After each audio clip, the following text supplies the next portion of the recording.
For centuries, the land we know today as Sabah, on the northern tip of Borneo, has been a crossroads of cultures, empires, and ambitions. Its lush forests, rich resources, and strategic position have long drawn the eyes of those seeking power and prosperity. But beneath its tranquil beauty lies a complex story. A tangled web of claims and counterclaims woven over generations. This is the story of a dispute that has echoed through time, question of sovereignty that continues to shape the destinies of nations and peoples.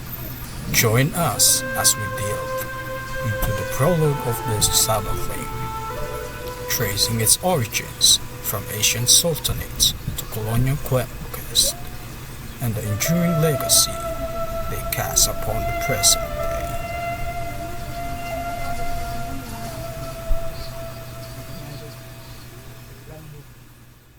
Matanong ko lang, ano nga ba ang Sabah Dispute?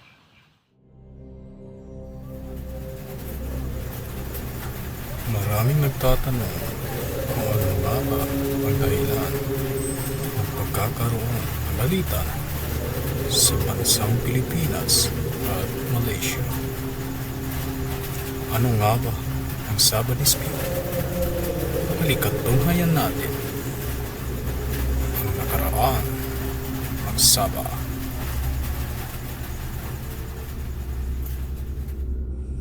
Ang hidwaan sa Sabah ay isang matagal ng pagtatalo sa teritoryo sa pagitan ng Malaysia at ng Pilipinas. Inaangkin ng Pilipinas ang malaking bahagi ng silangang Sabah na dating kilala bilang Hilagang Borneo. Narito ang ilang mahalagang punto tungkol sa hidwaan. Naniniwala ang Pilipinas na ang Sabah ay ang bahagi ng teritoryo ng Sultanato ng Sulu noong unang panahon. Noong 1878, ang Sultanato ng Sulu ay umupa sa Hilagang Borneo sa isang kumpanyang British. Iginiit ng Pilipinas bilang kahalili ng Sultanato ng Sulu na ang kasunduan sa isang pagpapaupa lamang ay hindi lubusang paglilipat sa soberanya. Itinuturing ng Malaysia ang hidwaan bilang isang hindi issue. Iginiit nila na ang kasunduan noong 1878 ay isang ganap ng paglilipat ng teritoryo. Bukod dito, pinaniniwalaan ng Malaysia na ginamit ang mga residente ng Sabah ang kanilang karapatan sa sariling pagpapasya nang sumali sila sa Federasyon ng Malaysia noong 1963. Sa paglipas ng mga taon, madaming insidente ang nagpalala sa hidwaan, kabilang ang Chabida Massacre, 1968. Isang umano'y pagpatay sa mga Pilipinong Muslim na sinanay para sa isang lihim na operasyon upang bawiin ang Sabah. 2013, Lahad Datu Standoff. Isang grupo ng mga Pilipinong nag-aangkin ng mga tagapagmana ng Sultanato ng Sulu ang sumalakay sa Lahad Datu Sabah. Nagresulta ito sa isang armadong labanan sa pagitan ng mga Pilipino at puwersang seguridad ng Malaysia. Hanggang sa kasalukuyan, hindi pa rin nare-resolba ang hidwaan. Bagamat may mga panawagan para sa mapayapang pag-uusap, nananatili itong sensitibong issue sa relasyon ng Pilipinas at Malaysia. Ang Pilipinas ay hindi pa formal na inaalis ang kanilang pag-angkin sa Sabah. No sooner had the Philippines re-established diplomatic relations with Malaysia than a bitter controversy arose between them. In accordance with the understanding between the two countries, the Philippines renewed its claim over Sabah, the former North Borneo. The claim was based on the following historical facts. The Sultan of Sulu acquired sovereignty over North Borneo, Sabah, from the Sultan of Brunei in the early 17th century. In according to Brunei's Tarsila Law 1704, according British Alexander Darenpol, whom the former helped in suppressing the rebellion. In 1878, the Sultan of Sulu Jamalul al-Hlam leased Borneo to an Austrian national, Gustavus von Overbeck, who organized the North Borneo Company along with Alfred Beth, an Englishman, as his business partner. The company administered the disputed territory from 1878 to 1946, and during this period, it paid the Sultan of Sulu an annual rental of 5,000 Malayan dollars, which increased to 1903 to $5,300. The fact that the disputed territory was leased by the Sultan of Sulu shows that he exercised sovereignty over the territory.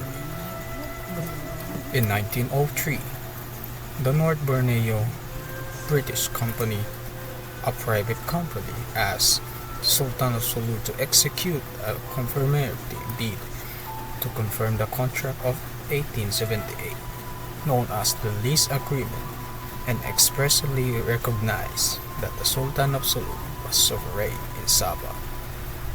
The annexation of North Borneo by Britain in 1946, 11 days after the Philippine independence, was illegal in the sense that the North Borneo Company, from which the British government took Sabah, had no right sovereignty over Sabah. Britain had no right to terms over Sabah to Malaysia in 1963 because the Britain had no sovereign over Sabah.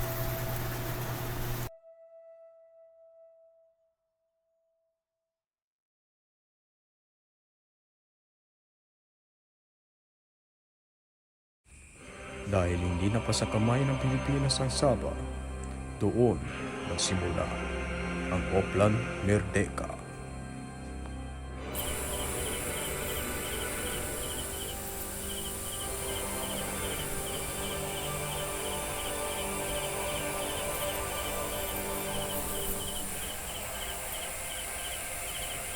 Oplan Merdeka, a covert operation conceived by the administration of the Philippine President Ferdinand Marcos in 1967-1968. The objective of the Oplan Merdeka was to destabilize the state of Sabah in Malaysia.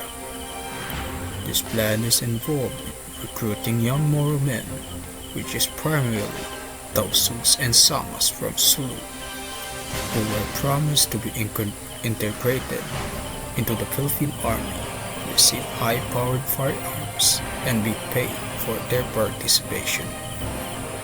The recruits were trained guerrilla warfare on Corregidor Island. The recruits were reportedly called as Jabila, named after the beautiful woman in Philippine folklore. One mission: destabilize Sabah and take over. The National Intelligence Coordinating Agency is the primary intelligence gathering and analysis arm of the Philippine government. Rafael Alito, he attended the intelligence training in Israel in 1963, made gadgets in Sabah for information gathering, and ordered Captain Soperino Tito, who became the driver of Tun Mustafa, the Chief Minister of Sabah. The Project Merdeka is the operation to invade Sabah. Start of infiltration in Sabah 1967, the secret mission. Major Eduardo Martelino studied in the infantry school in Fort Benning in the United States. Philippine Air Force and Defense Information in the United States of America. He was the head of the mission who was very closely with Marcos. Rolando Abadilla, the second lieutenant fresh grad of DMA.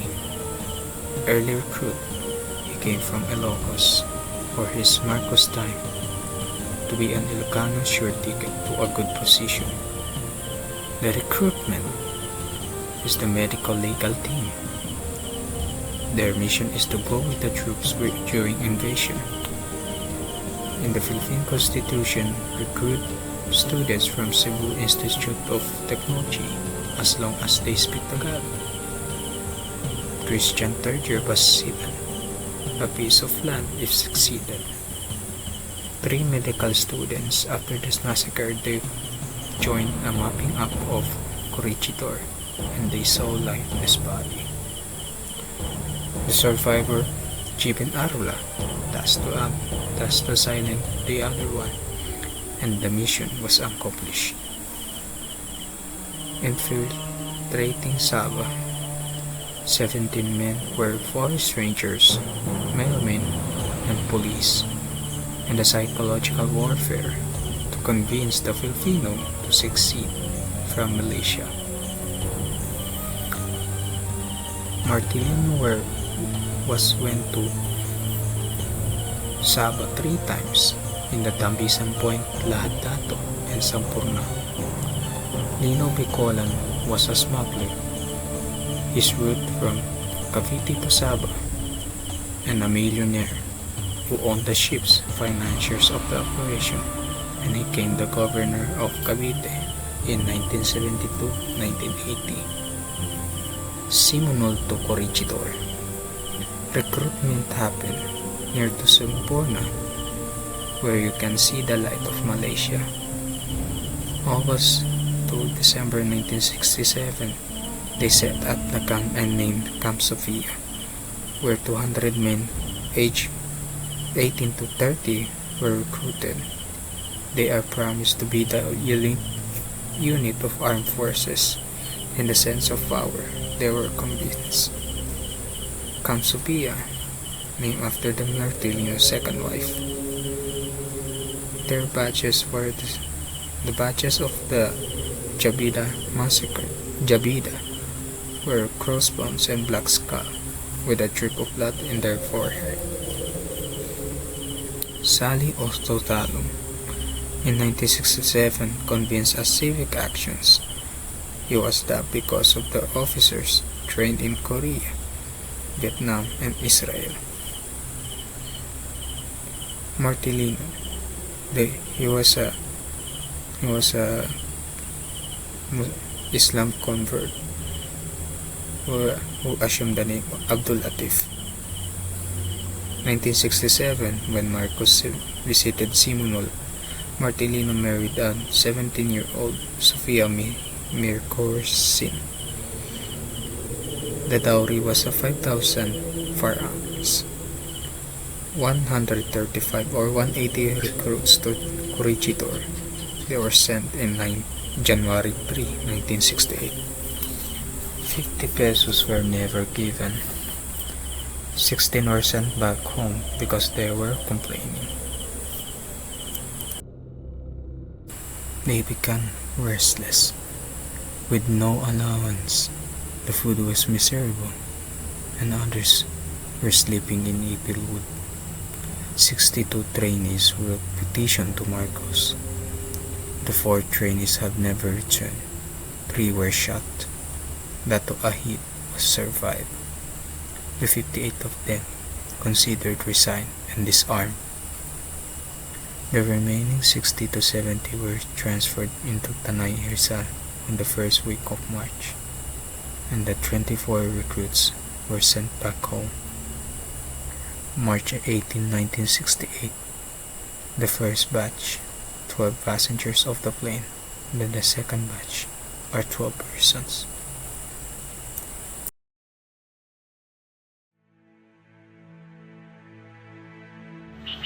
Ang kasaysayan ay minsan naging parte ng ating nakaraan, kung saan ang pumukaw sa karamihan upang ipaglaban ang kanilang karapatan sa ating bayan. Ako nga pala si Jomel Muhammad Salilambo, naglilingkod sa inyo dito sa aking report na Sabah Dispute. Maraming salamat po.